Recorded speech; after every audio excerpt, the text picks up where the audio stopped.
Now to the war in Ukraine, today entering its second year of fighting. Ukrainian forces desperate to hold on to territory in the east around the decimated city of Bakhmut.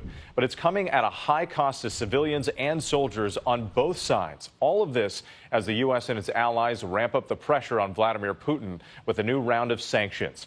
ABC's Patrick Reevell from Ukraine tonight. Tonight, with the Ukraine war now in its second year, the US and other Western countries announcing fresh sanctions against Moscow, targeting 200 individuals and companies from Russia and third countries, including a dozen financial institutions. John, good morning. National Security Council spokesman John Kirby on Good Morning America this morning. A lot of the 200 entities that we sanctioned yesterday are in his defense sector, so we think they'll definitely have an impact.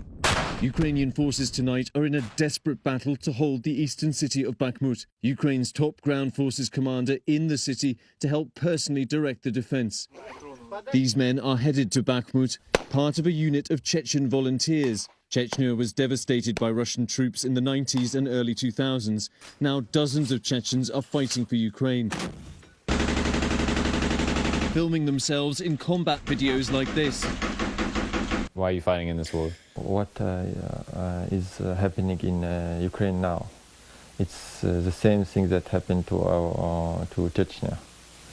And all this occupation, all this massive graves, all this genocide of civilians. President Zelensky on the anniversary saying he hopes Ukraine can win the war this year, but only if Western aid continues. Mr. President. David Muir asking President Biden Friday about Ukraine's demand for more weapons. We know President Zelensky continues to say what he really needs are F-16s. Will you send F-16s?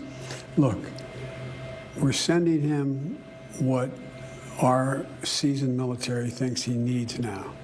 He needs tanks, he needs artillery, he needs air defense, including another HIMARS. There's things he needs now. You don't think he needs F-16s now? No, he doesn't need F-16s now. The US Friday pledging $2 billion more in military aid. ABC's Ian Pannell asking Zelensky Friday about recent polling suggesting that American support for backing Ukraine may be softening. Mr. President, opinion polls in the United States are suggesting that a growing number of Americans believe that the US is giving too much support to Ukraine. What would your message be on the anniversary to those Americans? Zelensky in response thanking the American people, but adding that if Americans do not support Ukraine, they will lose NATO and their leadership position in the world.